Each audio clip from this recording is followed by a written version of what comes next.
founder and president of the Christian Apologetics Research Ministry, found online at carm.org. When you have questions about Bible doctrines, turn to Matt Slick Live for answers. Taking your calls and responding to your questions at 877-207-2276. Here's Matt Slick.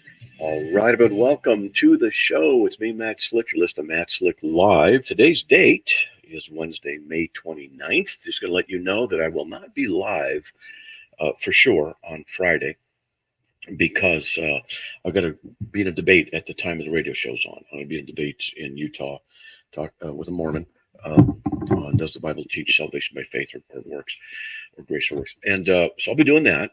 And I may or may not be on tomorrow because it just depends on a couple of variables. And I let the producer know, I'll let him know later or let him know tomorrow because I have to drive down there. It's 4.5 hours.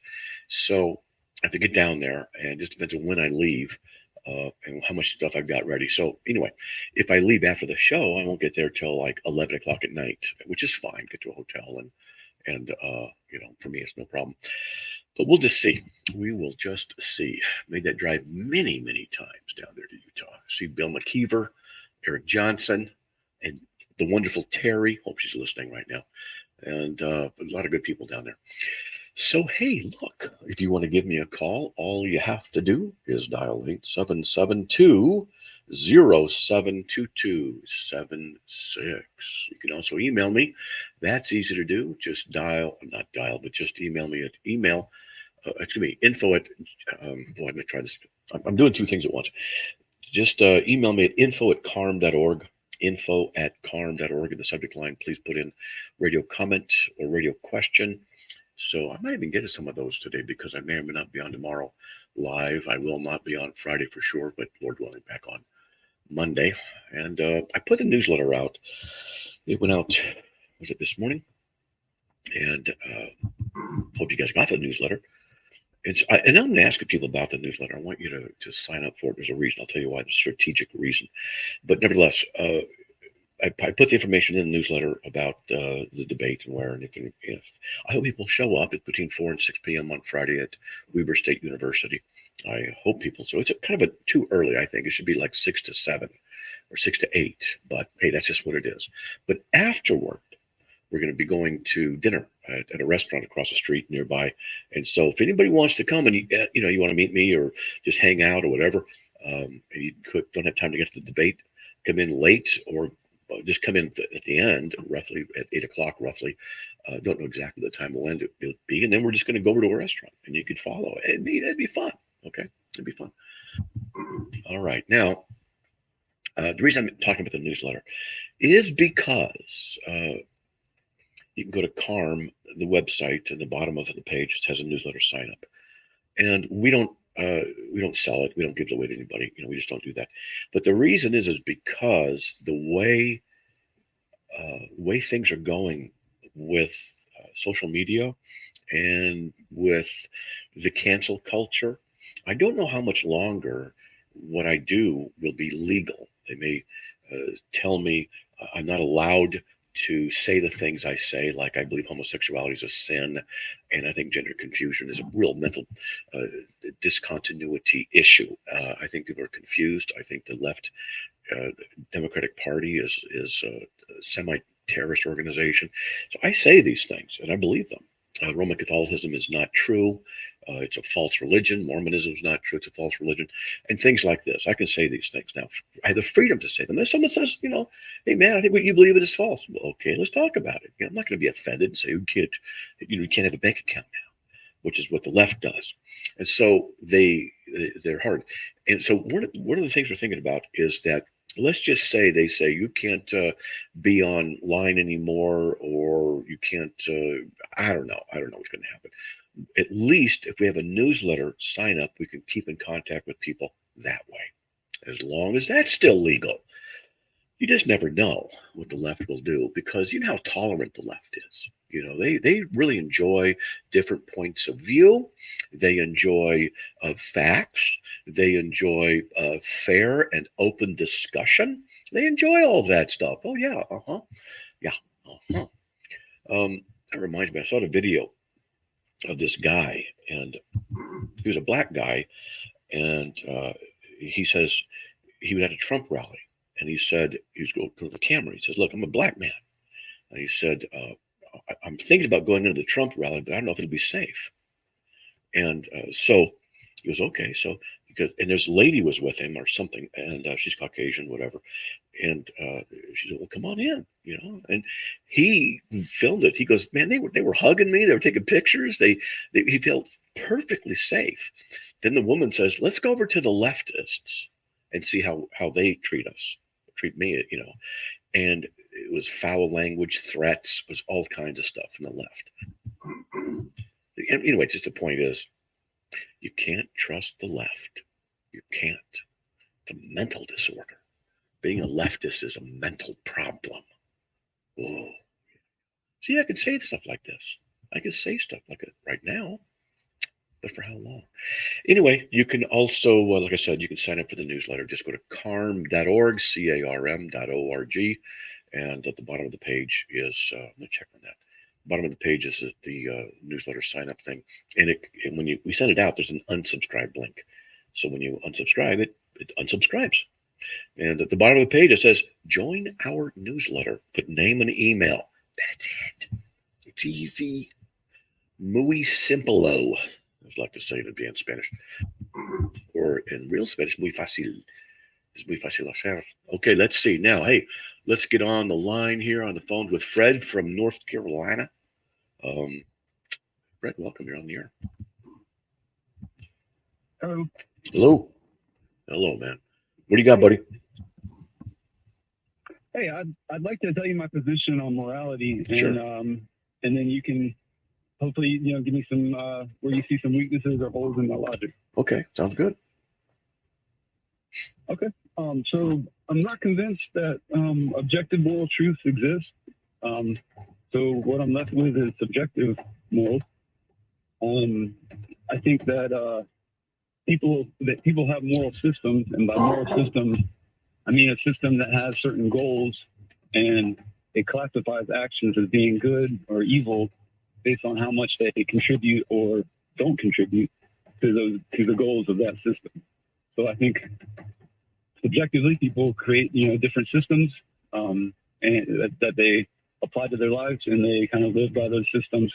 And those systems can change, or add new goals, or remove goals, or all sorts of stuff as people have new experiences. Okay. Yeah, there's all kinds of problems with that.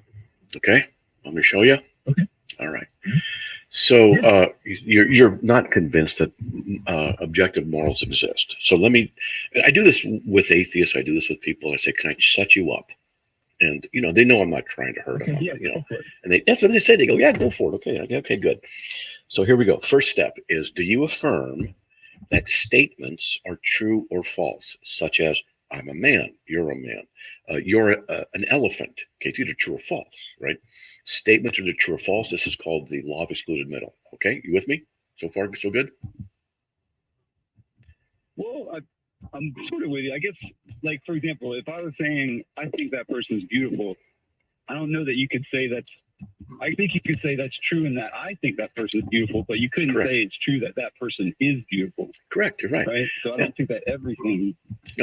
It's the third law of logic called the law of excluded middle. So if it's true that you think a person's beautiful, it's true that I don't think that person's beautiful. No problem. Okay. It's true that 2 + 2 = 4. It's true that I'm on the radio right now. It's true. So it's called statements are true or false. So here we go. Now I'm going to give you one thing I'd like to add. Sure. Oh, go ahead. Can I add one thing to that? I don't subscribe to what I call like absolute truth. Like, I don't know absolutely that anything is true. I just kind of make my best a guess that conforms to reality based on my perception. So I want to make sure that's clear. Well, is it absolutely true that you don't know if there's absolute truth? Well, my perceptions are telling me that I don't know. I don't know what the absolute truth is. Okay, that's that. Yeah. So you're convinced absolutely that you don't know what absolute truth is. So it's a trick of logic that I use with people. I'm convinced in my belief that I don't know the absolute truth. But I don't know if those beliefs are absolutely true. Okay, well, we'll forego that for now. But here, look. So I'm going to offer a sentence. The sentence is a statement, and you can tell me if the sentence is true or false. True or false. This is where I'm trying to set you up and get you to see something, okay? Not maliciously, okay? All right, so here's the statement. It is always morally wrong for anyone to torture babies to death merely for their personal pleasure. Is the statement true or is it not true?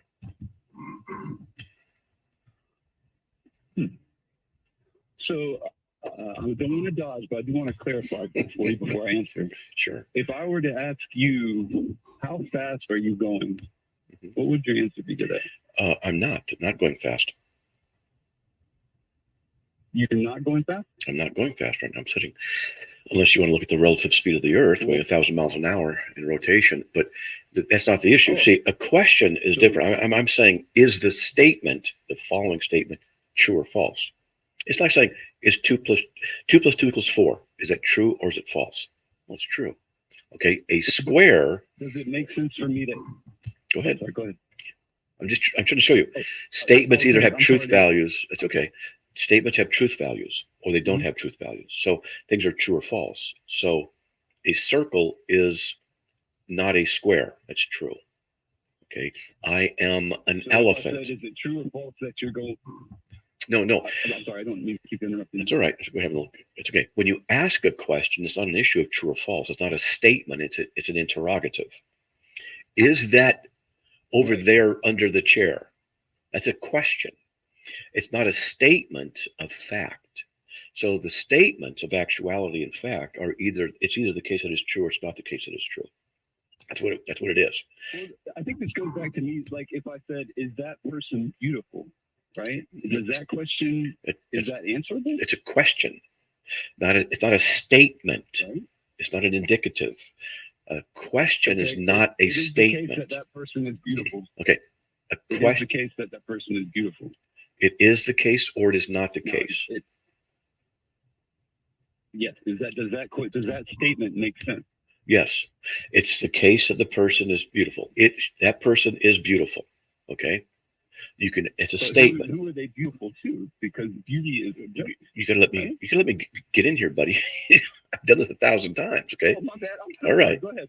So if you say something like the person is beautiful, it's a statement, then what you have to do is you have to go in to the statement and define your terms. Then you have to have a standard by which you can define those terms. All right. So when you do that, then you're able to answer or say the statement has truth or does not have truth. Okay. Okay. All right. So I can use that framework to answer your question then. Is that fair?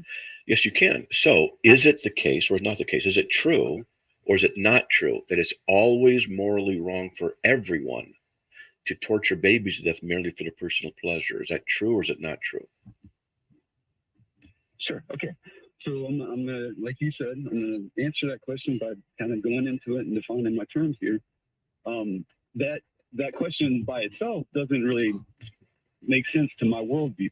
So I'm going to say it's not a question. It is not the case that statement doesn't make sense to my worldview. Okay, I'm going to say that statement is not the case. Okay, hold on. Get a break. Hold on. We'll get a break. Hold on.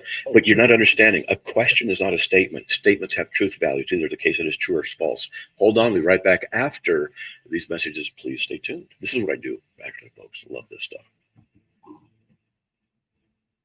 Somewhere there's a river rushing through the woods while someone rushes through their day. There's a mountain looking up at the sky while someone looks down at their phone. A trail waiting to be walked while someone waits for a latte. This world is full of somewheres waiting for someone just like you. So go see yours at 154 national forests and 20 grasslands. And to learn more, visit nationalforest.org. The National Forest Foundation. See your somewhere. The good and the bad and the ugly, I can still see the sunshine above me. Lord, I love all the ways that you love me. You're the goodness. Truth Network wants to inspire all people to experience the truth through sound Bible teaching and Christian talk. Is Jesus missing in your life? Discover the goodness today. You are still the goodness and my life. Here are the contest rules for the Truth Network. Prizes won are not transferable, redeemable for cash, or exchangeable for any other prize. All prizes must be redeemed from the station within 30 days of winning. Only one prize per household from any station of Truth Broadcasting within any 30-day period. The rest of our contest rules are listed under the About Us link at our website, truthnetwork.com. Thanks for playing and listening to the Truth Network. Hi, I'm Smokey Bear, and I made an assistant to help you out because only you can prevent wildfires. Hey, Assistant Smokey Bear. Call me Papa Bear because I'm grilling up dinner. You get it? Yes, good job. So what should I do with all these coals? Don't just toss them out. Put them in a metal container because those embers can start a wildfire. I understand. The stakes are high. Ha, ha, ha, ha. Learn more at SmokeyBear.com. Brought to you by the U.S. Forest Service, your state forester, and the Ad Council.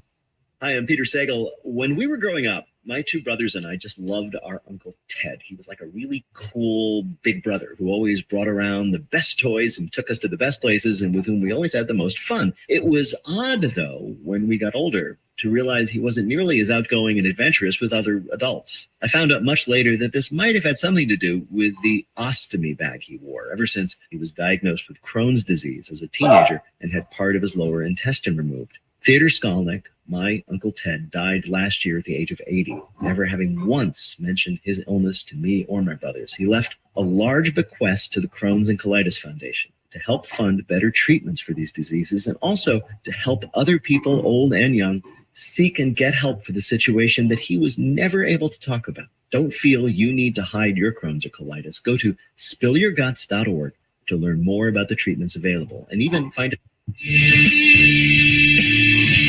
It's Matt Slick Live, taking your calls at 877-207-2276. Here's Matt Slick. All right, everyone, welcome back to the show. Hey, just a reminder that I'll be in Ogden, Utah on Friday doing a debate with a Mormon from 4 to 6 p.m. at Weber State University. If you want information on that, where it is, more specifics, just go to carm.org, carm.org/debates. And then you can see the link. It says upcoming debates right there. All right, let's get back on with Fred from North Carolina. Fred, you still there? Yep, I'm here. Okay. So statements are propositions that have truth values or the negation of the truth values is true. Okay. Are you familiar with this? You understand? It makes sense, but it's sort of the same as like the statement of it is the case that that person is beautiful. I don't think that has a truth value unless, like you said, you define the standards by which you're defining beautiful. Sure, right? No problem. And so to me, it's the same idea with your question about the baby. It's not. It has a truth value, but only with relative to a particular standard. So I can answer that in terms of my standard. What's your standard? Okay, go ahead. What's your answer then? What's your view? Oh, okay. Is it my answer for my? Go ahead. From my moral system standpoint, yes, that is wrong. So the statement is true that it is always morally wrong for anyone to torture babies to death merely for their personal pleasure. That's your position. You're saying the statement is true. If you're using my standard, yes. Your standard, yeah. Okay. Then what you're admitting within your standard is there's a universal objective moral truth, because you're saying it's true that it's always wrong for everyone. That means by necessity, it's a definition of a objective moral. You're saying that you believe it's always wrong for everyone. Now, if you say, well, it's just my opinion that it's always wrong for everyone, I say, exactly. It's your opinion that it's always wrong for everyone. You're saying that everybody ought not do this, which means you're saying there's an objective moral standard, which is why they ought not do it. But you can't just say it's wrong only because I think it, but it has no value or meaning to anybody else, because then it wouldn't be a true statement that it's always wrong for everyone. You see the problem you're having here? My understanding was that objective meant outside of opinion, right? No. So what I'm saying is that based on my opinion, in my opinion, that is wrong because it's based on my standard. I'm not saying it's objective. My standard could change the next minute, right? But here's the thing. You said the statement's true. The statement has universal applicability. It's always wrong for everyone. You're now saying it's true that it's If you're all. following my standard. You're saying it's true from your standard that it's always wrong for everyone. That is by definition an objective moral. You're saying to them, it's not subjective to them, but it's objective. It's outside of them, and they're obligated to follow it, which is what you're saying from your position. So the moral value there is not objective though. It's based on an opinion. Okay, here we go again. Right? Your opinion. Okay, yeah, You're giving an opinion. Your opinion is that everybody else's opinion should submit to yours. And this is why. Because you're saying, no, not at all. Yes, it is. Let me explain. The truth value in the statement, it is always wrong for everyone. You're saying it's true that it's wrong for everybody else, that they shouldn't be doing that. That's what you're saying. You understand that? Only if they're following my standard. No. It's not if they're following your standard. That's not it. You're doing the exact same thing most atheists do when they get cornered with this. They try and argue just like you're arguing. Well, it's just my opinion. That yes, it is. It's your opinion that it's a universal truth. No, it's not. Yes, it is, because you're saying the universal truth statement is true. It's an opinion. It's an opinion that if you're following my standard, Nope. then my standard places a Nope. moral value of evil on that action. Nope. That's all. No, it's not, because the statement is not, is it your opinion? The statement is, it is always wrong for everyone. You're saying the objective moral. Hold on. Let me explain. You're saying the objective moral is true. It's always wrong for everyone. If you're going to say it's subjective for you, it has to be subjective for them. But if you're saying that it's true, that it's wrong for them, then it's not subjective for them, and you're refuting yourself as a contradiction. So if you I'm only saying that it's true for them if, and this is important, if they choose to follow my standard. It's They not- don't have to. that's- It's not that's- objective. It's not an objective standard. that's not the statement. Okay, you're moving the goalposts. That is the statement that I clarified. Remember, I said No, I no, couldn't no. answer this question No. unless I could clarify with a framework. Yeah, but Same you as see, if you asked me if something is the case that Let- okay. let's try it again.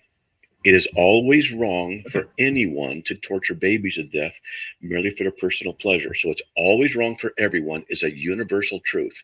All places, all time, all people. Always wrong for everyone, right? And if you remember what I said was, I got you. That statement doesn't make sense to my worldview. I can answer it if you allow me to define a standard, similar to if you had said it is the case that this person is beautiful, we would need to assign a standard of what we judge beauty, right? You So can't. if you allow me to assign a standard to morality, then we can go forward with that statement. Otherwise, the statement just doesn't make sense to my worldview. Because your worldview is insufficient. That's why it doesn't make sense. I do this all the time with atheists, and the same thing happens because the worldview implodes on itself. If you say you have to develop a universal moral standard, you could say now we get the statement you're saying has universal applicability. It's always wrong for everyone. It's true that it always is. Now what you're saying is that moral statement has universal applicability. That's what you're saying. It's your opinion that it has universal truth value. It only has universal applicability only if they choose to follow my standard. No, it's not Only it. if we No, it's use not. my moral standard as a thing. No, that's not it. No, it's not. Like I said, if you ask the question by itself, go ahead. But that's not it. The statement isn't in there. You can't understand. This always happens, okay? And what you're doing is pretty typical. Is that the person I ask this to doesn't actually deal with the actual issue. They change it because they see the problem with their own view. See, the statement is. I feel that I have. I've told Nope. you outright. The statement as is doesn't make sense to my worldview. Exactly. So that's the answer. If you allow me to define a standard similar Go to ahead. if you had said the statement about beauty, then we can talk about it. Define a standard for universal morals that by which you can say that it's No, true. Just to define a standard, not a universal standard. Just Well, a standard. But okay, but you got to understand something, Fred. You're saying it's always wrong for everyone. Is that a universal standard? Not at all. It's a assignment of evil or goodness to an action only if you decide to follow my standard, which is not objective That's or not- universal. That's not what the statement is. You have to get over this. You have to get over it. It's a statement. 2 + 2 is 4. You're saying it's true only if they agree that it's true. It's true. That's not the truth value is not dependent on someone believing or accepting it. That's the nature of an objective truth value. So if I were to say to you that 2 + 2 is 4, it's always the case that 2 + 2 = 4. You have to say, yes, that's true. But you would not say it's only true depending on if they accept it or not. That's not true. The bearing of truth in a statement is not dependent on someone's accepting it. That's relativism, and that's a problem. Your worldview is imploding. We got another break. Hold on. And you got to think about this because I'll corner you every way. You won't be able to get out of it. Hold on. Be right back after these messages. Please stay tuned.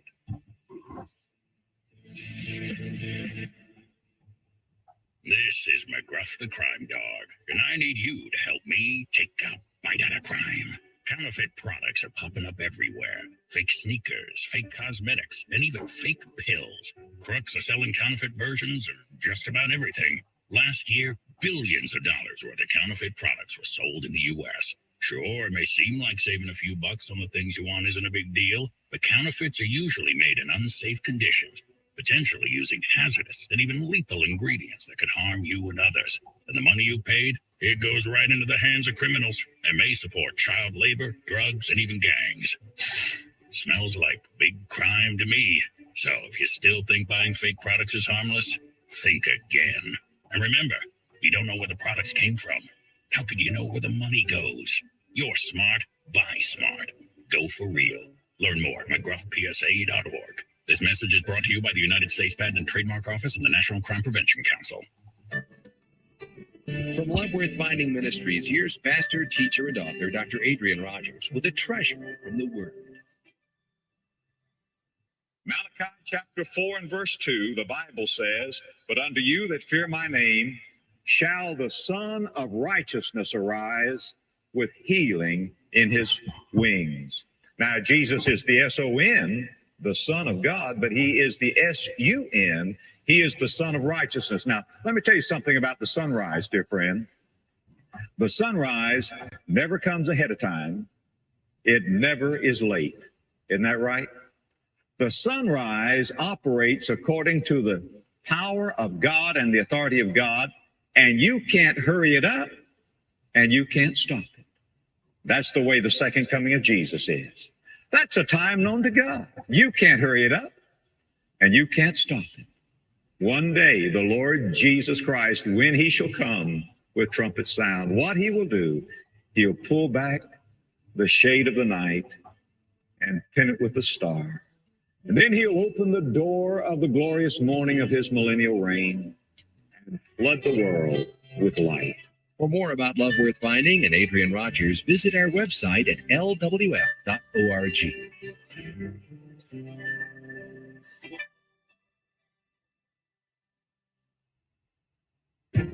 Each word is a testimony.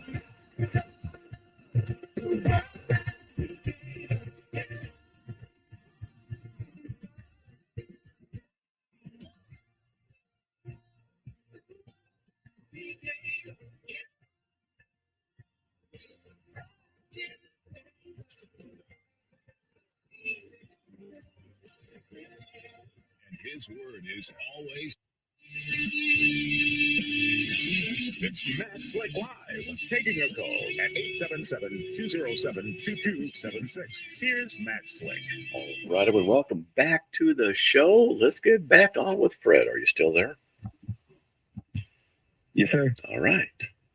So, you found a way out of this yet? I'm trying to make my view clear here. Go ahead. If the question as asked doesn't make sense to my worldview, and we can set it there and set it down there. If you're willing to let me define a standard not the question, the statement that you said doesn't make sense to my worldview.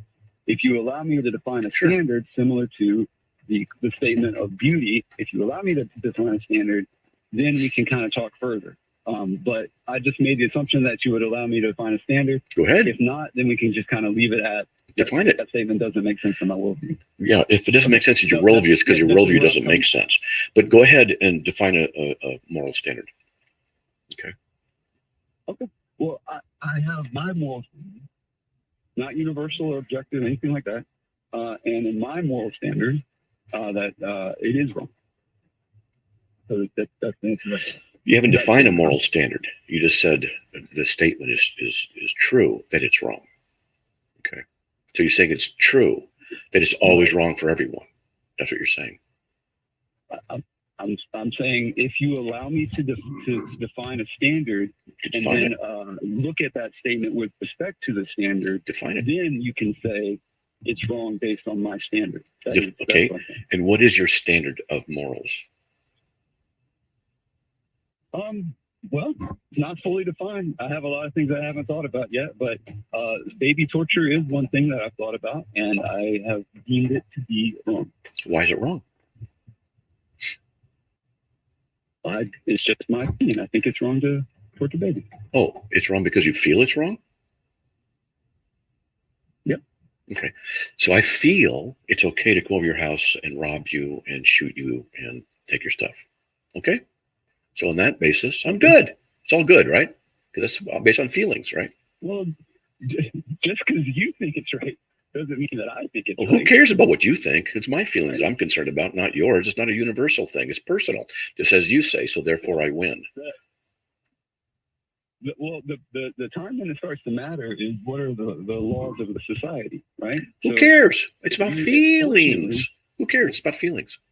You said it's what you feel. From an objective, well, from an objective moral truth standpoint, you're right. There are no objective moral truths. Everybody's on equal playing ground. But to say there's no objective moral truths is to make a universal truth statement, which you said earlier. You don't know if absolute truth exists. I should have said you're totally right. I should have said I'm not convinced there are objective moral truths. If there are no objective moral truths, then you're right that it's everybody's on an equal playing field. But then if everybody's on an equal playing field, then my feelings are just as good as yours. I come into your house, take my Glock, and I rob you, shoot you because I don't like eyewitnesses left over after the scene. Hey, no problem. It's not an issue of society. Who cares? It's not objective because you're saying if you're saying it's based on society, then you're saying it's based on objectives. Objective morals, which is outside of yourself, is not subjective. So you refute yourself there too. That's not what I'm saying. I'm saying you are correct. There, in the sense of if there are no objective moral truth, then it's an equal playing field, and your actions are no more objectively wrong to shoot me than my actions are objectively wrong to do whatever I'm doing. I win. There are no objective truth, so that doesn't. I don't understand how that's a win, but I agree with. What do you mean it's a win? It's a win because I feel it's a win. It's my personal standard, so I win. Okay. Well, I'm not trying to say like one moral, if objective moral truths would be better for society or not. That's not what I'm saying. I just am not convinced there are objective moral truths, and so this is what we have left. And I'm looking for if there are holes in that. And the fact that you have shown me that actions aren't objectively morally better or not, I don't see how that is poking a hole in what I'm positioning. Okay, you said people have moral systems. You based them on goals, which is arbitrary because a goal for one person may not be a proper goal for another person. So it's arbitrary. And that which is based on arbitrariness has no universal value. And then the only way a society can work is if they agree on it. But if they agree that something else is wrong, like slavery or killing babies in the womb, because, well, that's what they want, then it becomes good. So then what we have is the Bible says, and everyone was doing right in their own eyes. And when that occurs, there's just chaos. So then people say, well, no, I don't want chaos. So I'll just minimalistically work with a standard because I don't want to suffer. I want people to have internet and good roads. And if we are in chaos, all those things will fall apart and we'll get food either. So you're basing moral truth on how good you feel and how it serves you, which is narcissism ultimately. And so if you say that there's a moral obligation for someone, and if you and I, we're arguing about this politely, we're walking down a sidewalk and going, no, you're wrong. And you're saying, no, you're wrong. And we see some dude jump a woman and start beating on her, take her purse. You and I are going to jump on that guy, hopefully, and beat the crap out of him, hold him for the police. Why? Because we felt like it? And that's just the reason? It doesn't have any bearing on right or wrong, right? Why not just help him out and then just take her money and we can run? Hey, that's just as good and just as valuable as the other because it's self-serving. This is what your worldview leads to.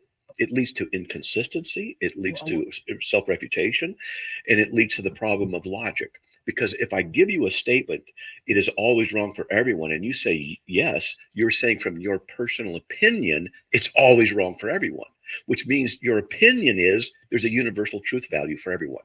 That's what the problem is with your position. You see? I don't think there's a universal truth value for everyone. I think if you decide to follow my standard, then that's how my standard defines it. And wait, one other thing I wanted to, you seem to be saying, if there are no objective moral truths and it's just subjective, then that can cause some hardship for society. And I don't think that you can use the effect of a position to say, like, you can't say, or I don't think you could say, because this has bad consequences, it's not the case. It has, it's what's a bad consequence? To work with, and we can decide to make better society or not. But the fact wait, you keep throwing in, you don't realize you keep throwing in universals. You keep saying we'll make a better society. What defines a better society? What defines the right goal? Everything with you is arbitrary. All of this is in my opinion. Yes. The reason I brought that up is because that seemed to be the position that you were taking, and I wanted to see if that was actually the position you were taking. No. A moral is an abstraction. A moral occurs in the heart and the mind. Red is measurable. Weight is measurable. Transference of energy is measurable. Morals and the like are not. It is wrong for someone to murder. You don't measure it. It's an abstraction. I assume you would agree that it's wrong for someone to murder somebody. Because I agree. What you're saying is you agree that there's a moral abstraction out there that's not dependent on you. If the truth value of, yes, it is. I'll explain why. If the truth value is murder is wrong, is your opinion, then you're saying that that opinion is generated out of you. But if it's generated out of you, it has no applicability to anyone else because it's just generated out of you. So when you die, then the generated moral dies with it. It has no bearing on whether it's right or wrong. It's just arbitrary, brain chemicals working. That's all it is. But if you say it's always wrong to murder, now what you're doing is you're leaving your worldview, which you say doesn't make sense in your worldview, because your worldview doesn't make sense. It implodes on itself. It refutes itself. So if you say, well, it's wrong for him to do it, then you're saying that you have a value system that you believe they are obligated to follow because it's wrong for them. But if you say, no, they're not obligated to follow, then you can't say it's wrong for them. This is the problem with your position. I can say that my standard assigns value of wrongness to an action, but they are not obligated to follow my standard. I think that's fair. Unless you say it's always wrong for everyone, then your opinion is they shouldn't do it, right? I think my opinion is if they follow my moral standard, then it is wrong for them to do it. But you're they saying don't have to follow my moral standard. That's not the issue. The issue is it is true. You're not listening. You pick a standard. You're not listening. I'm sorry, go ahead. You don't listen. You're not hearing it. Okay. You're saying the statement, it is always wrong for everyone. You're saying, yes, it's true. The statement is a universal truth. You're saying, yes, there's a universal truth. That's what you're saying. It's not universal. You're saying, I'm saying if yes, you you follow are. my standard, then it becomes true. Okay, But Fred. if you don't follow my standard, it's not true, not Fred, necessarily. So Fred. that's not universal. 2 + 2 = 4 is universal truth. It's not dependent on whether you follow standards of logic. It's just true because it is. What you're saying is the statement, it is always wrong for everyone. You're saying it's true. You're saying there's a universal truth. It's always wrong for everyone. But you already said you can't have that. That's why it doesn't make sense in your worldview, because your worldview doesn't make sense. Okay? And there's a break. We got to go. We got other callers. So, buddy, you got to do some thinking here. Okay, well, thank Okay. you so much. I appreciate your time. Okay. All right, man. Talk to you later. Hey, folks, there's the last break. Oh, I love this stuff. I hope you learned. Hey, we'll be right back after these messages. We'll get to Nate and Alberto. Please stay tuned. We'll be right back.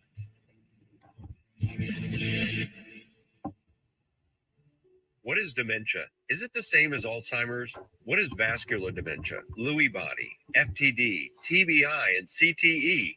If someone has memory loss, does that mean they have dementia? Millions of Americans ask these questions every day. I did too, and I learned. My wife, Ginny, developed dementia. I didn't know what to do or what was coming next. I'm Kevin Jameson, volunteer and president of the Dementia Society of America. I'm excited to offer you a free guide to understanding dementia. It's filled with facts about dementia, care planning, how doctors can help, and ways to keep your brain as healthy as possible. The Dementia Society of America is a national nonprofit, and we're ready to answer your questions. You want to live life to the fullest. I know that. Ginny did too, and I'm confident that we can help. Get your copy of the guide. Go to 1-800-DEMENTIA.org or call 1-800-DEMENTIA. Thank you. Over the years, you've brought them into your home. You were prescribed opioids after the C-section, when Dad injured his back, when your basketball star tore his ACL. Opioids helped with the pain, and you held on to them, just in case. But did you know holding on to unused opioids puts your family at risk? Opioids are powerful pain-reducing prescription medicines, but most people who are prescribed opioids don't finish their prescriptions. So millions of unused opioids are sitting in homes across the country. And tragically, more than 100 Americans die every day from overdoses involving opioids. What can you do to protect your family? Remove the risk of unused opioids from your home. Pills, patches, or syrups in drawers, purses, and cabinets, anywhere they might be hiding. To find out how to dispose of them properly, visit www.fda.gov/drug disposal. My name is Judy Teeter, and I'm the mother of 3 boys. My youngest, Joe, was a great kid. He loved sports, music, and his youth group.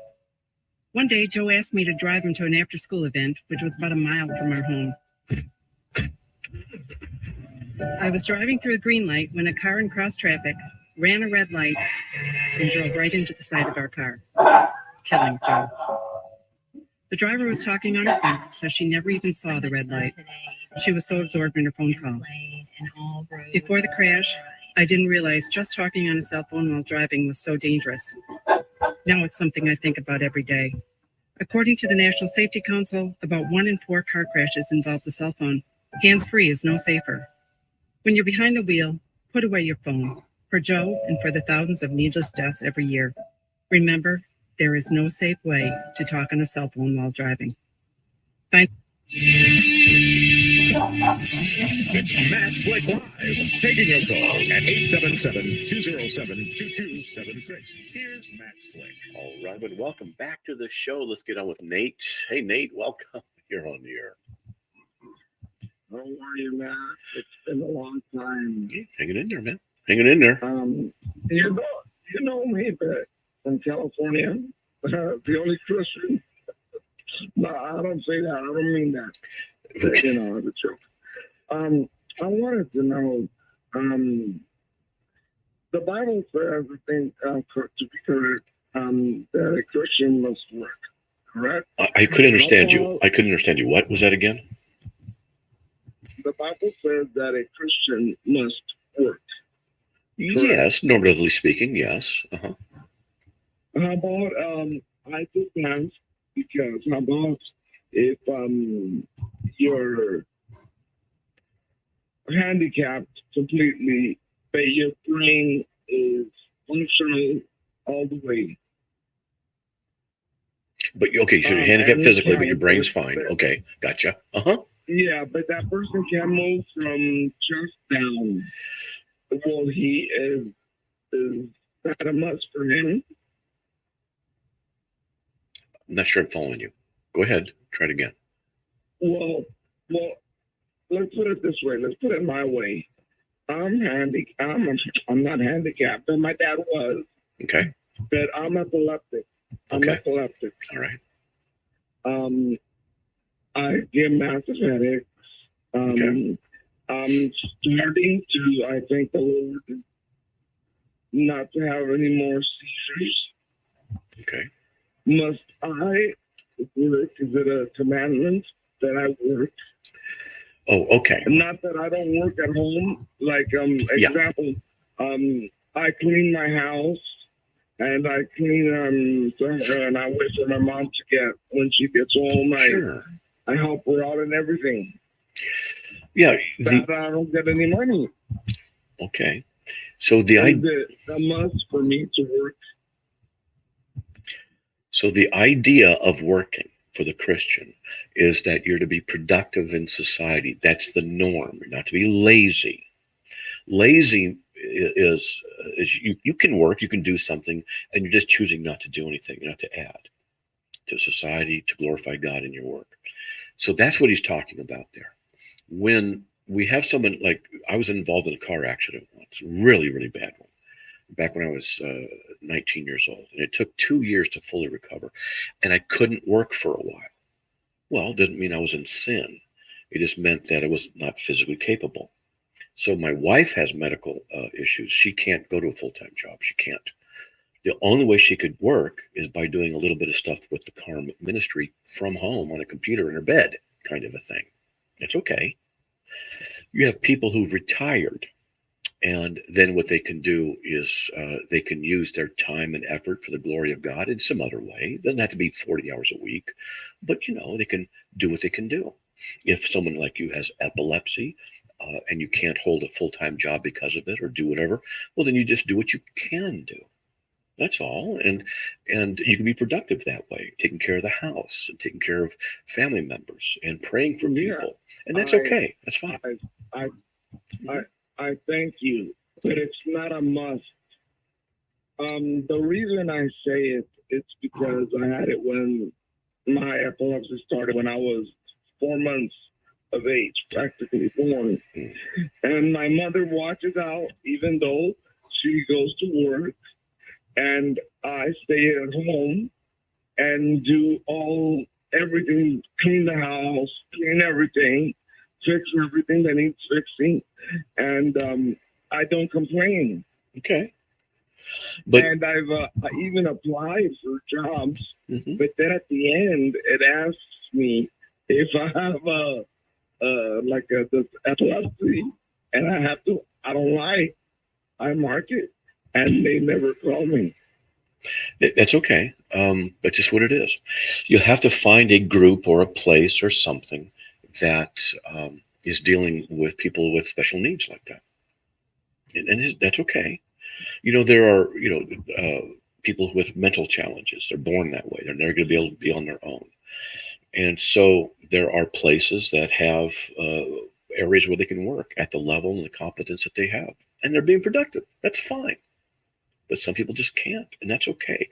What Paul was talking about is normative. If you can work, then do it. Don't be lazy. You're certainly not being lazy. I wouldn't worry about it, okay? You're fine. I can't be lazy. My mother taught me never to be that way. Yeah, that's good. Yeah, like my mom. If I'm lazy, she smacked me upside the head. That's right. Okay, good. All right? Yeah. Okay. Yeah, the reason I ask is because I have a friend who sees that now I stopped having seizures practically, I have to say, because of my age, but because I'm 50 now. Okay. But I've had it ever since, but I still get massive headaches, and I still have to rest like half an hour every day. Yeah, it's okay.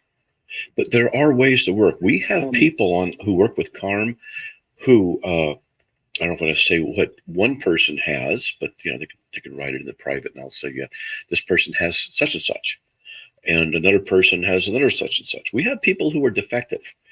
Let's just say they have issues and they can't really work full time. Like Charlie, a friend of mine, he's got mental problems all over the. He's nodding right now. I can see he's got all kinds of issues. But I'm joking because I love the guy. But the thing is that God uses people anyway. He just uses people. We have people who work with us, as an example, who can't hold down full-time jobs because of their physical condition. And that's, praise God. My wife, then and others. it wouldn't. Then thank you. I thank you for your answer. Sure. I also I'm not a lazy guy. I know. I love to read. Especially apologetic books. Good. Your books. Oh, good. I listen to you, but I still clean the house and do everything that I gotta do. Good. You come over to my house and do it. I will do it. Well, you don't come back to California. see, Laura just said, even though I'm Latin and I'm Cuban, which means I'm Republican. That's good. Well, Laura from Carm here, she says she's legally disabled and she works with Carm. Okay. I'm not going to say anything to anybody else I know and stuff unless they give me permission. But we have people with issues, different kinds of conditions, and that's okay. All right. And that's okay. Charlie is 70 years old. He's 70. And he does a great job in the areas that he does. We have another guy, he's retired Border Patrol, and he just works with Carm doing emails. I mean, it's super helpful. We have Laura, she's the one who says she's legally disabled, and she helps with search engine optimization stuff inside of Carm. And then when I write an article, she goes through and she'll read it and make a couple corrections, not to the doctor and the truth, but because sometimes you just can't write your own stuff, and correct your own stuff, and it's all helpful. Okay. All right. And then there's Joanne. I'm not going to say what issue she has. She's a sweetie, but she runs the prayer ministry. All right. And so look, God uses people. The one you have on your program that fights the TBN people. He has to the way he walks. Oh, you mean Justin Peters? Justin Peters. He has cerebral palsy. Must be. Yeah. Yeah. He travels all over the world. Yeah. And he has cerebral palsy. Yeah. So give. Here you go. Look. Well, we got other people waiting. I want to get to them. But look, you give what you have to God. Let him work with you. And if glory is for God, you'll be rewarded in heaven. Okay, brother? Pray without ceasing. That's right. Yes. Okay, and brother. May the Lord bless you always. All right. And I'm glad to talk to you again. All right, man. Well, God bless. All right. We'll see you, man. Okay. All right. Let's get to Matt from San Francisco. Matt, welcome. You're on the air. Hi. How you doing? I'm doing okay. Hanging in there. Can you hear me okay? Yes, I can. What do you got? Yeah, so John 6:38 or John 6. Not to do my own will. Yeah, so does Jesus have his own will separate from that of the Father? Yes. The answer is yes. How is that possible? Because the doctrine of the Trinity is that in the one being who is God, God is one substance, one thing. The one thing is triune. The one substance of God is triune. And within that triune substance are three distinct persons. But when we say distinct persons, we don't mean three gods. We're saying that within the triune simplicity of what God is, there remains distinction. And so the Word, you're making background noise, the Word became flesh. Jesus says in Luke 22:36, not my will, but your will be done. So he is distinguishing his will from the will of the Father. So yes, he has a separate will. I can get into this a lot deeper, different areas, but that's the basic answer. Okay. Yeah, it just seems like the Bible's saying kind of two different things because in other places it says. Nope. That's the doctrines that you have to understand here. Then I would suggest you go on Carm and look up the hypostatic union, the communication of the properties, and inseparable operations. These three doctrines deal with the nature of God, the work of Christ, and how the interpersonal perichoretic essence works within them. This is advanced stuff. But these are some of the things that are there. And I've taught about it many, many, many, many times. So it's not illogical. It can be paradoxical. Because paradoxes means we don't understand how it all works. That's fine. A contradiction means it can't be true. There's no contradictions there, but there are paradoxes. We don't understand how you can have one being who is also in his beingness 3 distinct persons, but yet they all 3 are perichoretically related, which means they mutually indwell each other because they're the one substance. So how do you have a, so to speak, blending of distinctions? This is a question we don't have answers to.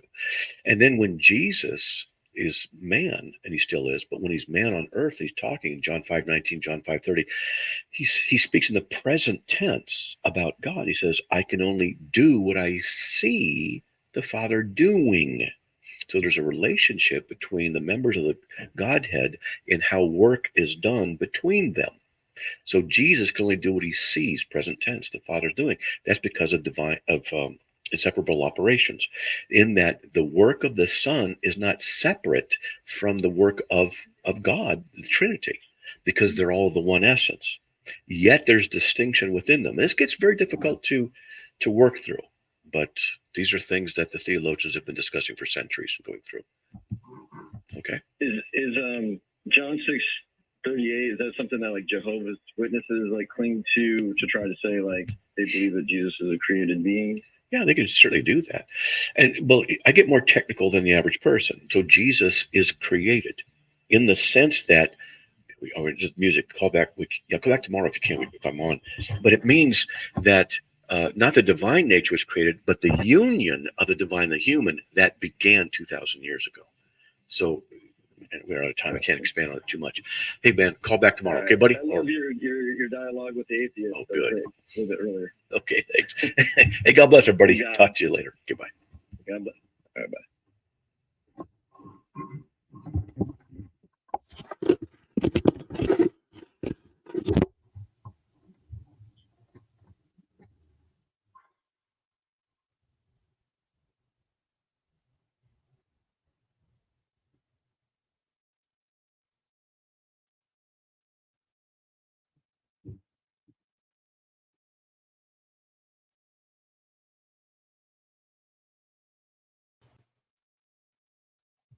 Okay, Charlie. Yeah, I got you good. Okay, perfect. Okay. All right. Hope you guys enjoyed that. Yes, I do have a question starred for you. There's one question and then he did a correction. He did a typo. So. Okay.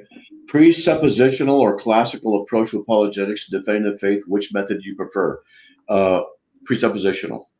I use evidential and classical being logic. That's what I was doing with this guy here on the show today. I was using logic to undermine his logic. But if we had time, and this was like, everybody listen, I'm going to show you how to do this. I would have gone presuppositional on him after we did the logic problems and then say, what is the ultimate basis of your of your moral system? And we got into that a little bit. Well, it's based on yourself. If it's based on yourself, there's no universal applicability. And then I mentioned that, but we go in and then we just dive into that even more and you focus on that. But I didn't know how much we could do. And when I talk like that, I don't know if I can do that and not lose the audience too much. So that's why I it's topics like that, I'll do a little bit different. I'll kind of weave between classical and presuppositional, even though presuppositional is ultimately the best. And I did have one more thing. There's a follower on Rumble, and apparently she emailed you a question a while ago, and she has either not heard it as you replied to it, or you haven't got to it. And her email is Jan Chestnut. This is her email address. She said she emailed it again today. Jan Chestnut is her email address. Jan. There it is. Okay, let me look. With everything that is we know the Jewish people and the broken covenant with God, and they don't believe that Jesus was the Messiah. Should we be helping them fight wars? Yes, because God's not done with them covenantally. You can go to Romans 11, 24 through 26 on that. Aren't they technically atheists until they come to Christ? No, they're not atheists, because an atheist denies that God exists. They don't deny that God exists. And does this mean that the chosen people are now spread out over the world? Chosen in the Jewish sense, yes. Or is it just the Jews who will turn to Christ before Jesus comes back? They will turn to him. All of Israel will be saved. So there you go. Okay. Thank you. You're welcome. What is it, the condition you have? You don't have to say it publicly, but you can type it in. No, You I have okay. what? I can say it publicly. I have multiple sclerosis. Oh, that's right. MS. Okay. All right. I was trying to tell somebody yesterday. I met a pastor or talk, and I said, you got different people at work. One person has. I couldn't remember what it was. So. That's okay. As my daughter says, I legally have brain damage because of the lesions in my brain. So I'm legally brain damaged. See, that's the prerequisite to work for CARM. I think you're right. See, if a niece had MS, brain damage, I'd say, look, no matter what you say, you can't trust your thinking. That's why I'm right. That would not work for me. But see, you can't trust your thinking because you got brain damage. You see? Okay, now the gloves are off. It doesn't affect my brain. It affects my nerves is the brain damage. So it's just my nerves. Oh. My nerves are sensitive and you get on them all the time, but I still am here.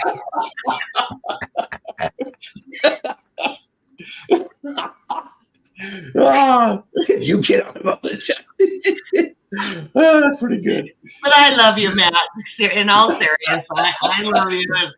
But yeah, I have to throw in and have fun with my disability. Well, you see, Charlie, maybe he'll laugh too. That's pretty good. Well, husbands and men in general are supposed to get on their wives and the ladies' nerves, so it kind of bleeds over to other relationships. So I've made the mistake of getting one time. My wife said I got on her last nerve. I knew I was in trouble. Whatever it meant, I knew it was bad. With my last nerve. Well, good. Then that means after I'm done with this one, everything should be fine. Yeah, I used them up. I think the quota re-racks every day. So whatever it is. That means you got to go through and be as irritating as fast as you can to get through them. By the end of the day, it's good. Well, apparently, see, I always have a way of working it for my wife. I'd say that she just, yeah. Apparently, I have a natural gift for doing so. So what it is, God has blessed us women so that we have new mercies every morning. There you go. There you go. That's right. Well, I kind of feel sorry for ladies because I got to marry men, at least normally speaking. Women look good. Guys, we don't look good for the most part, Oh, well. All right. So I hope you guys enjoyed that dialogue with that atheist. I thought it was good. Says Matt to himself. No. Yeah, all they're left with in the final analysis is their opinion. And yeah, that's all. You know what they say about opinions. Everybody's got one. No. That's why I say I go into your house and it's my opinion is this. So there you go. You can't say I'm right or wrong, can you? Yeah. Well, no problem, right? You agree it's okay, right? Yeah. Right. In the final analysis, it boils down to anarchy. That's right.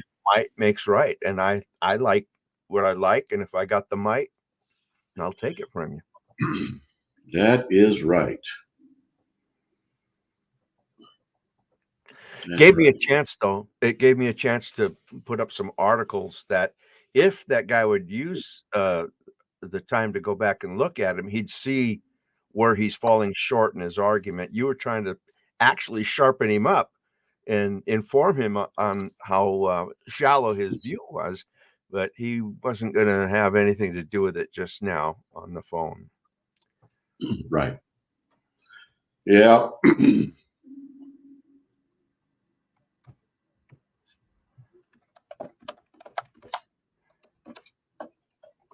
At least he was polite. Yeah, he was. I always like people who disagree with me when they're polite. I'll take all the time in the world. And I'm glad you did. Yeah, I do that because I want people to see apologetics being done. And not claiming I do it all right all the time, but I want them to see and to have benefit from it. So that's the goal here. Yeah. Yeah, I benefited because it felt like I was watching you skillfully try to nail Jello to the wall. And yeah, and he did what they always do. Same thing. There's only a few variations that people do, and they'll say, "Well, it's just my opinion." Yeah, it's your opinion that is universal. No, only they agree. No, that's not what the statement is. They really try the best they can to make it make sense in their worldview. And notice what he said: it doesn't make sense according to my worldview. Yeah, because your worldview doesn't make sense. Exactly. Yep. That's right. Yep. Oh well. I love going through your CARM section on atheism. It keeps me fresh in the way I think. And good. And I need freshening up every once in a while. Yeah, I do too. Yeah. Well, listen, how soon might you know whether or not you're going to be on tomorrow? There seemed to be some question. Yeah, it's tomorrow. It just depends on how things are going. I have to work on my debate outline for tonight, pack. And if I just feel like just say, you know what, screw it. I'm just going to leave at 4 o'clock or 3 o'clock, get down to the hotel at 8 or 9 and just relax in the hotel for a couple hours. I like that idea. And so, but if I feel the need to stay on the air for tomorrow, then I'll get at the hotel like 11 or 12 at night. So I'm thinking I'll probably just leave during the day, 2 or 3 or 4, and just mosey on down there because then I would miss the brunt of traffic at that time too. So you just think, that's what I'm thinking. Not to bore people, but let me ask you, what is it when a token expires on a social media platform? How do you read it? Okay. Well, I need you to find out so I can rehook up one of our social media platforms through Hoots. Okay. The instructions told me that might be one thing that was. I don't know. Yeah. Also, Matt, do you know if they're going to televise it? If you said something I didn't catch it. Are they? Will we be able to see your debate on Friday? I don't know, actually. Suggest it. Suggest they stream it. Yeah, all we need is just someone with a cell phone. And what I'll do, thanks for reminding me, I'm going to bring some audio equipment and some stuff, because all we need is a cell phone that's something we can put on a rack on something and with lapel mic, and that's it. And someone could record it. What I could also do, I also could do is get my camera and do a static record, and then just put it up later instead of it being live. Yeah. But also, if there's a way to do it with a laptop, we could send it to StreamYard. So yeah, I may have to get there. Yeah, well, that's because Friday's a debate. So if I'm there that night, then I get up, I go over to the Wildcat 2 hours earlier. We can see if we can figure out the details. So I'm going to bring extra. Thanks for reminding me. I'm going to bring extra stuff just to see what I can do. All right. Yeah, because a lot of people have been wanting to see it, and I think it'd be really good. I don't think a lot of people who watch you, I know there's a few, know how to deal with Mormons. They don't have a lot of that background, so I think it would be really good. Okay. Yeah, I've known a couple of events that have gone on that they don't announce ahead of time that they're going to stream it, so they don't reduce the crowd that shows up, but they nevertheless stream it when the event begins. So, right, it's kind of like a marketing strategy. Yeah. And If you are going to stream it, just make sure send me a link to something where it's going to be streamed so I can throw it out all over social media, and Joanne can as well. So okay. Yeah, that's right. I'll do it. I'll see what we can do. So I'll probably end up going down there early tomorrow, probably. Okay. I can't hear you. What? What? Super low.